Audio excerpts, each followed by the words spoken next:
Most people in the world have had relationships, specifically romantic relationships. But sometimes, even committed relationships like that, where the couple love each other very dearly, will break up. Now, breakups are hard, especially if you've been together for quite a long time. It's not just that the person you love is disappearing from your life, it's rejection, and rejection feels really, really bad, of course. In relationships, because this person who used to love, cherish, and adore you very much is now rejecting you. It gives a feeling of betrayal, and it's like a part of your identity was destroyed, and you're left picking up the pieces of what was once a beautiful union, and now you don't know what to do. But I'll tell you what you need to do starting now. What I'm about to tell you are a list of practices that I once used to get over the breakup that I had. So, number one is venting. The first few days of the breakup will be very tough. It will be very, very hard. You basically lost a big part of your identity. If you've been together for many years, it will be even more difficult. That's why for the first few days of the breakup, maybe 2 to 3 days, you should vent, rant, and complain about the situation. Keeping it all in would only destroy you more. Holding in those feelings of frustrations, hurt, and sadness would only be detrimental in the long run. So while the pain is still fresh, vent it all out.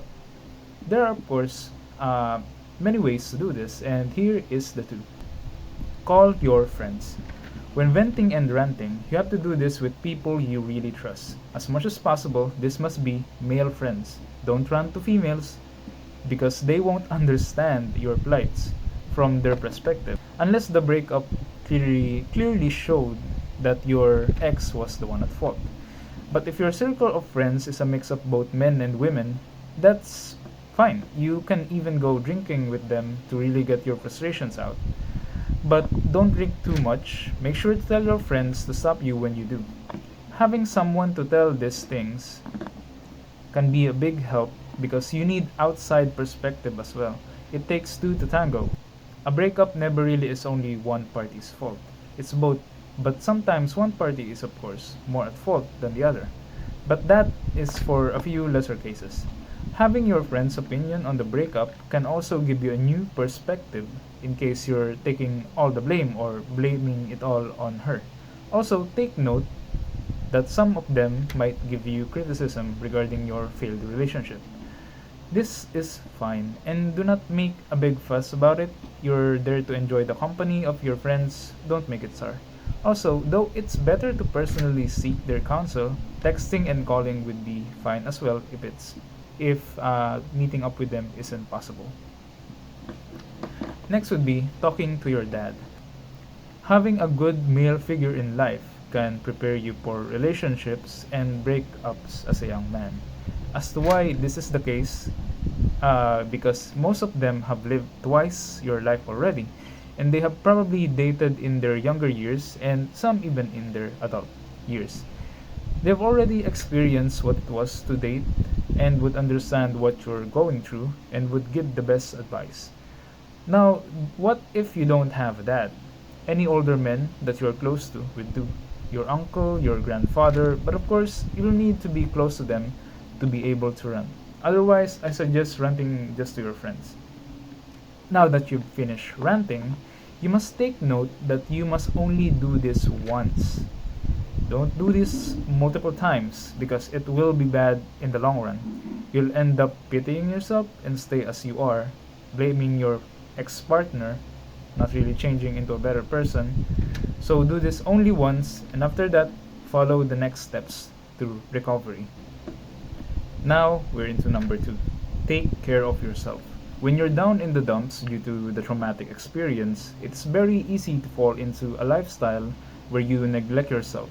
You'll question what's the worth of everything. You've already lost the most important person in your life. And some parts of you would just want to end it all. The first step to not be eaten by your feelings of hurt and rejection is to take care of yourself. Taking care of yourself allows your mind not to sink into despair any more than it already has, because it shows that despite the hurt, you're still able to take care of your primary needs. Also, when you don't take care of yourself, it enables self-deprecation because you're going to see yourself more and more as useless and worthless. Now I'll tell you the ways in which you can take care of yourself. This will include: first is hygiene. Continue your hygienic practices. Take a bath, wash yourself, brush your teeth, and floss if you do floss. Not taking care of your hygiene can lead you to further see yourself in a negative light. By continuing to do it, you're at least not falling into further despair because you're not some smelly, bad teeth, disgusting fellow. This, of course, prevents the remaining people in your life to see you as a pitiful person who they rather not associate with. Don't belittle this and say, I'll be fine, I won't reach a point where I wouldn't even bathe. When you're down in the dumps, you'll surely think to yourself that maybe I shouldn't. I should just stay in the bed and do nothing. So take care of your hygiene. It's very important. The next part of taking care of yourself is the nutrition. So nutrition involves everything that you eat. Make sure you're eating 3 times a day, and don't eat too much sweets or consume too much alcohol. If better, don't consume alcohol at all. And also, do not smoke if you're thinking of smoking because of the breakup.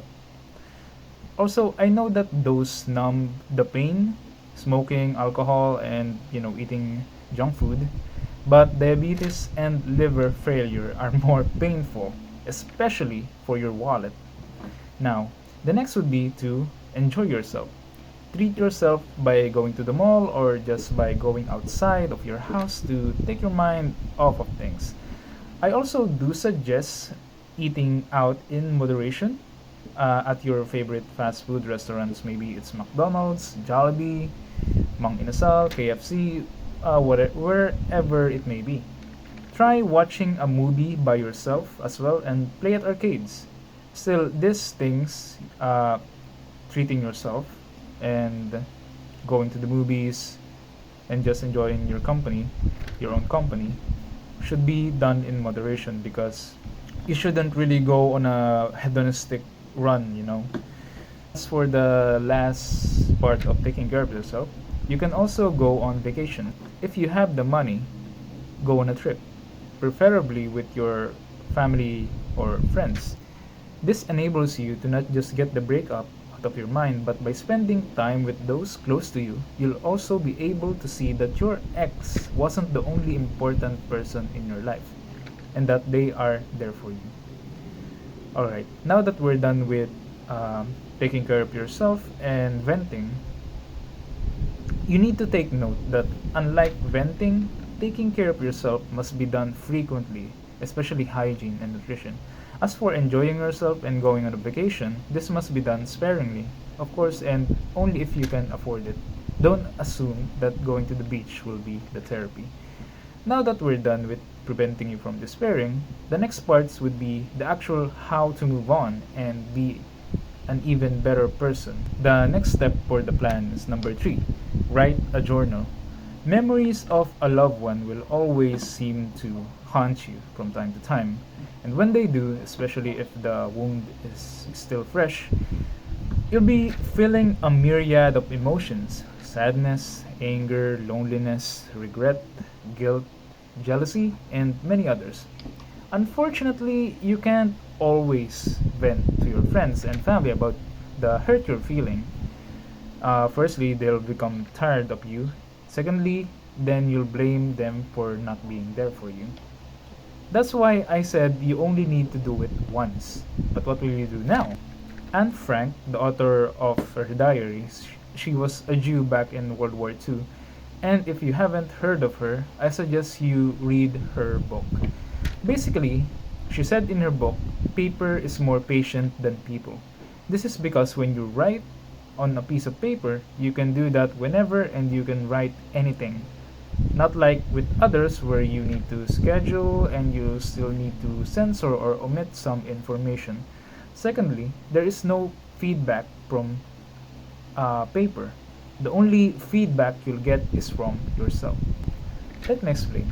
You need to write a journal in which you cannot let others read, and of course it's a journal that is only for you. Whenever you are reminded of the past, you write down what you remember and also what you're feeling at the moment. This allows you to verbalize and understand why you're feeling this way. Now, you can take this a step further. Question those thoughts and feelings. Write the questions down as well. It will be as if you're talking with yourself through your writing. For example, say you were reminded of that one time you were on a date with her at this certain mall where you really had fun. Now you'll feel sad. You'll feel sad because those days are now gone. Then you go to your journal and write this. Second, question those thoughts and feelings. Why do you feel sad? Because I can't go back to those days. But why will you be sad about that? Because those were the happiest days of my life.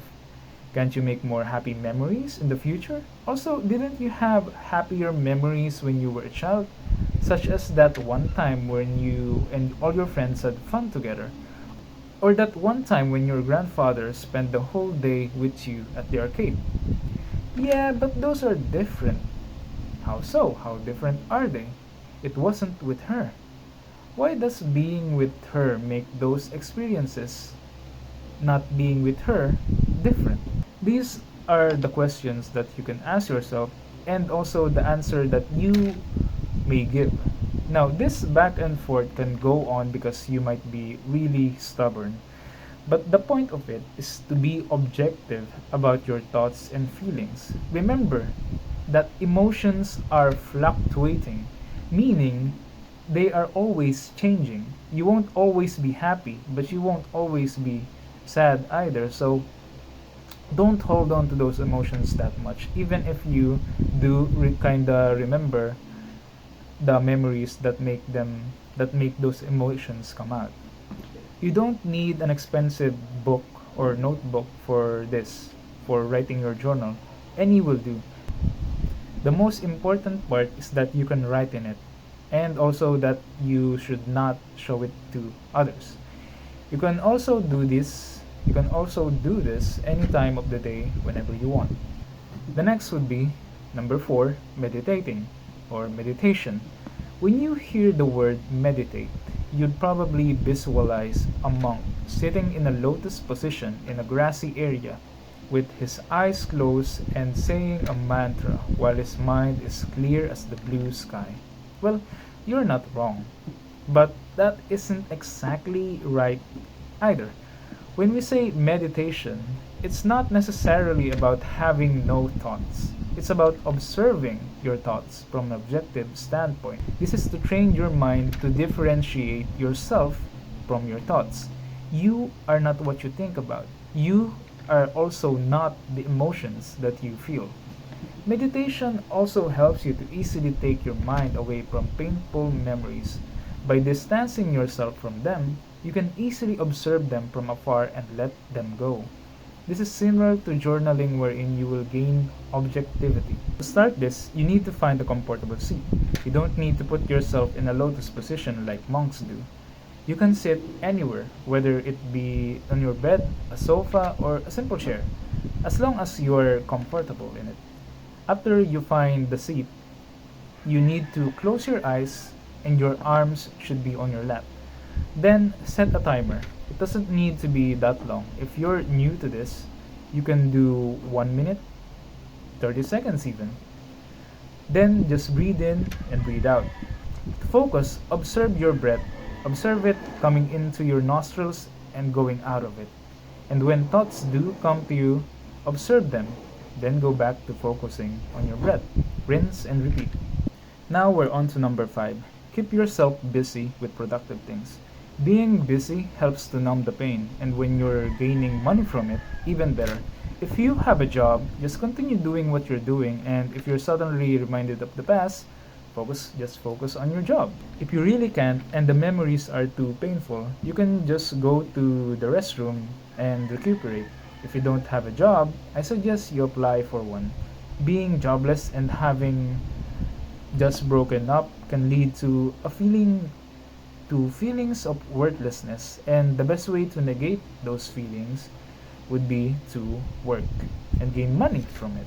Gaining money is the most visible metric that you are not worthless. If you're still a student, try getting a part-time job or do chores in your house, clean your room, and of course, study more. All these are good ways to feel that you are not worthless and that you are a useful part of society, avoiding the feeling that you are not needed. Now, number 6, spend more time with friends and family. This doesn't necessarily mean that you have to go out on expensive outings or dinners or going to pubs. Even the little things count. Watching TV together with your family, going to the mall for window shopping, hanging out with your friends at their house, those small things are treasures of their own.